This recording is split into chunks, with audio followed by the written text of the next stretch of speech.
you know, use the fire spirits before anyone tries anything. And the cast, you know, the cast animation for the seal spell is usually too long, but he just forgot to do it. 1-7 and FY instantly punished him, and really hardly. Yeah. And I mean, Dota is a crazy game, and the nerves are definitely playing a lot here. These teams are playing for high stakes, and we saw mistakes from both teams. We even saw How jumping to 3 enemies there alone because he double tapped his Haunt, which the casters also were like, yeah, that can't be intentional. That happens. That is Dota. There are so many things. Yeah, I was going to ask you guys about this because we shouldn't forget where we are right now. We're in the lower bracket, which means Cloud9 right now are 1 game away from being eliminated, and I don't think any of us thought we would be talking about that on day 2. I think Cloud9 for a lot of people were one of the teams that would make it at least top 6, top 5, top 4 even. Yeah. So that they're here is definitely a surprise. I mean, they had some really good games. The downside is all their games have run really long.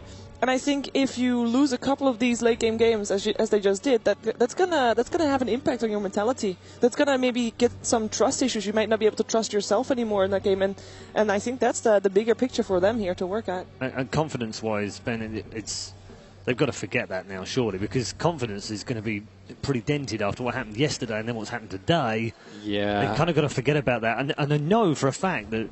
You know, No Tail said before this tournament started, very privately, they felt very confident about this, of going all the way, actually. And I don't know if that was realistic or just bravado or whatever it was, but he was confident.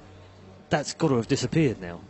I mean, losing 3 times in a row, I think, with the Wisp Gyro. I think it's 3 times in a row, at least with Wisp. But, I mean, that's what has gotten them so far. Like, Bone7 with his, like, different drafts that are, like, Eternal Envies, like, unorthodox builds and approaches. I think that's really what makes Cloud9 unique. And you know, if they play just like every other team, they may not have the execution to be as good as other teams. And, you know, I really like their style. I really like their picks. I really like the way they approach the game. It's just their late game decision making. I think that's a little bit suspect. Their drafting, I think, is purely great. And let's turn it around on its head a little bit more and be a bit more positive for them. They could still win this game. That's one of their strengths, isn't it? The fact that they can actually come back from this 1-0 down because they've got those things in their arsenal. They can, but they might have to mix it up. Even though we like to say stick to their guns and so on, they are drafting a lot of Wisp and Bane, and it seems some of the teams might have them figured out, because the PL pick, the Spectre pick, these Illusion heroes are really tough to deal with when your supports really bring nothing against them. But do they make that change now? So late? I mean, that's very tough to say. After that first game, this might be your last chance to make that change. Exactly. You played 3 games with Wisp, you lost 3 games. I mean, on the main stage, it's now or never, and the decision is really tough to make, honestly. Yeah. And if they want to pick something else instead of Bane for Misery, I mean, Misery is a very versatile player. He can play basically anything. He's been in almost every role during his career. He has played 11 heroes during the group stages alone out of the 14 games. So they have definitely got some flexibility there. Yeah, definitely. And Vici, from their point of view, what do you think from them now? I mean, they're riding on a crest of a wave. They're happy. They won yesterday in the lower bracket, and that could have been a tricky game for them as well. And now they've won another one. Surely their confidence is going to be overflowing. There's a temptation for them that they've got to kind of curb that a little bit and not be too cocky. I mean, they came in with a pocket strat, as we said, and it worked really well for them. So they have to be super confident now, but I'm also sure that they have talked about what they do if it works or if it doesn't work. So we'll see where they go from now, but they're definitely confident. Are you expecting maybe a second prepared one? I think they will play standard now. I honestly don't think... You don't really go into a match like, okay, let's prepare 3 different strategies. Yeah. You just want to have one thing that you think is going to work and then play your standard game maybe after that. Okay. I want to see the Fada Beastmaster. You know, he's 100% winner with it, and I don't want to see him disqualified or Cloud9 disqualified without using that. Okay. I agree. We are going to head into the draft for Game 2.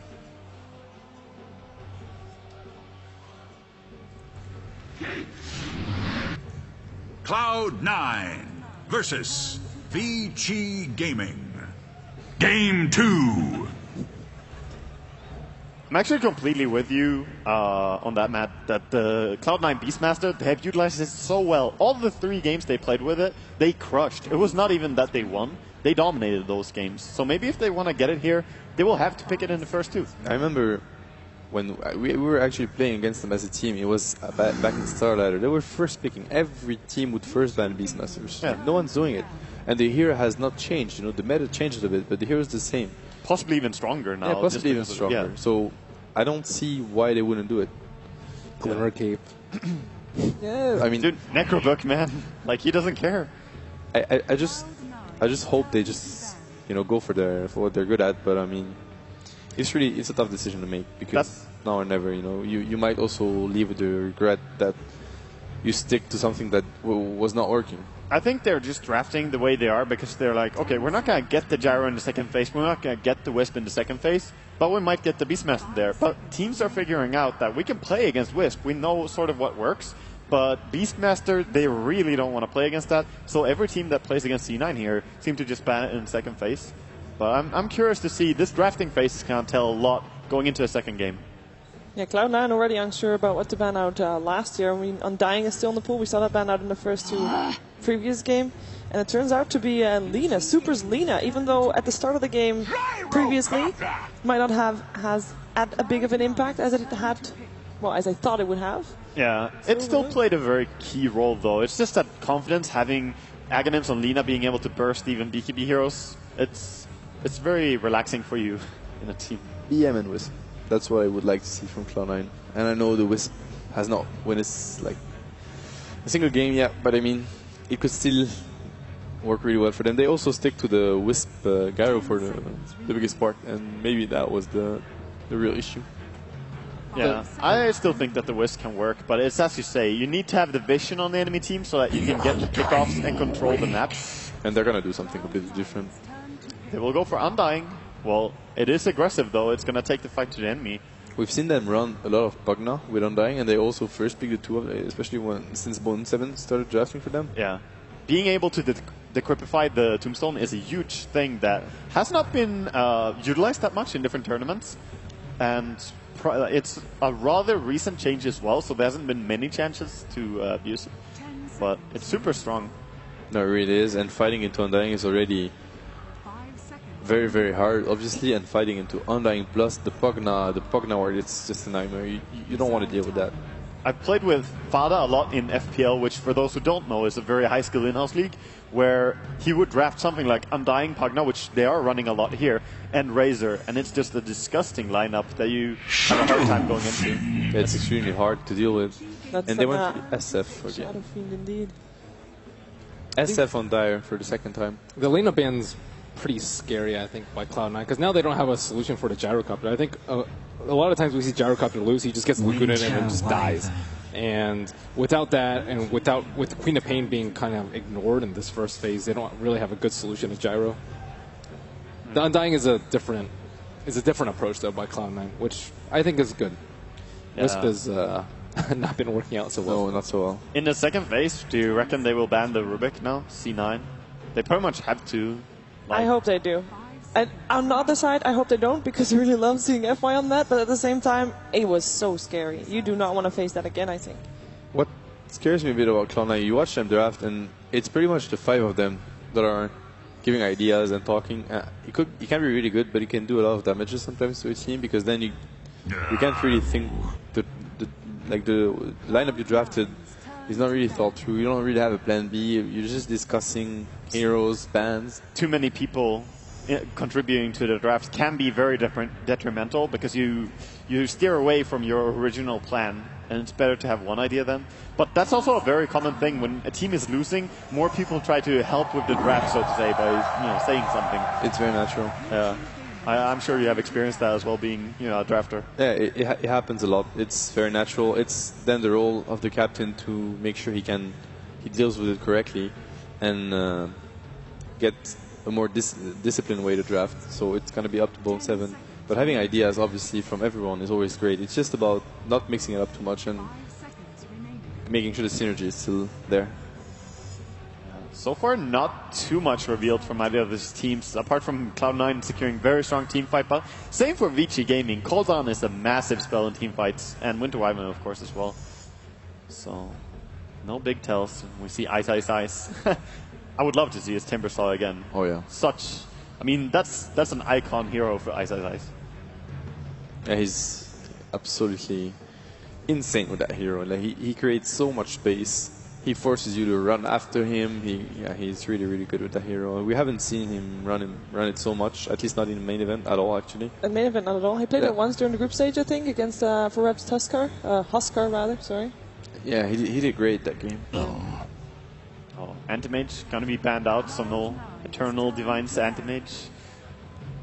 How aggressive do you think Cloud9 is going to be with that Undying? Because I don't see it as a typical Cloud9 pick, and I like that they changed things up slightly, but how aggressive do you think they'll be in the early stages of the game? I mean, previous game, we saw 20 kills in 10 minutes. Cloud9 is one of those teams, I don't feel like they use Undying like the other teams. They are quite aggressive, but they just create space with it.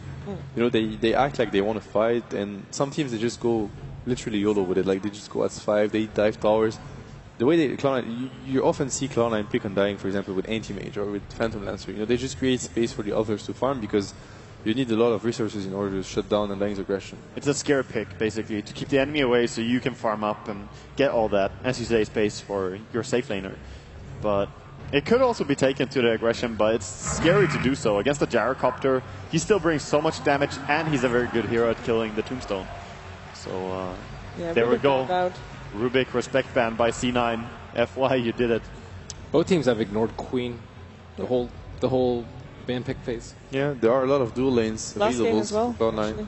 Dual off lane could be Undying Queen, could be there you go. It could also be they could have a Queen safe lane. You know, they used to play this Undying Phoenix off lane, which was very, very strong at a point, and it would be Big Daddy Note play the Phoenix on this in the support role, and he's a very good Phoenix player. Yeah, that's true. They used to run that, and a lot of people also ran the Queen of Pain Undying lane, which is one of the most terrifying dual lanes you can imagine. Oh yeah. But I like the idea. The Phoenix would be strong, possibly even stronger if you go up against the Gyrocopter on the bottom lane. It's like you have to fight a Tombstone, an Egg, an SF that's BKB, and that's gonna get out of here. Just, you know, abandon the fight.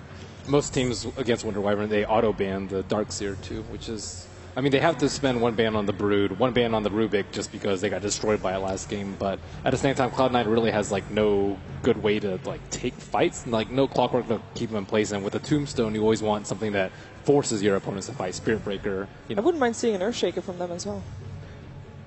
Misery Earthshaker, make sure that they got locked down because they don't really have that at the moment either. Yeah, they have no disables whatsoever. They need to be careful with that, especially because Vici will have the last pick of that phase. So if they Storm is could, still in the game. Exactly, they could last pick a Storm if they go for if Cloud9 goes for support such as a Dazzle or whatever. C9 disable. Yeah, did have one of those games against MVP in the group stages where neither of the teams had any disables apart from the Sashka Snowball. Yeah. So seeing them have no stunts now makes me a little bit worried that they will not pick one up, but I'm sure they're going to be prepared for it. Else, I'm sure Vici are going to be having one hell of a time. Yeah, it could be a bit scary. Already the Darkseer is going to be very hard to control in the laning phase. Any hero to get Surge, basically. Yeah, Darkseer Winter Wyvern is so terrifying. Like, the team fight from C9, from the first two picks, I say, was like really strong. But Gyrocopter, Winter Wyvern, Darkseer, you don't want to go into that at any stage of the game. As soon as they have their ultimates up, that is really, really strong. Oh, there we go. Pugna. And I want to give a shout out to Fluff and Stuff, an American player that's not attending TI this year, and that actually was tweeting that Cloud9 will go to the Pugna in the last game. I wasn't sure about it, but it looks like it's a nice prediction there. It's a hero they've been running quite successfully. Misery can play it on support, position 4. They can play it on Fada, but it hasn't been the best hero for Fada mid. And they also play it on Bone 7 in the offlane. So right now it's really hard to predict Cloud9's lane. Fairly not unusual pick, but low pick so far at TI5. Only the 8th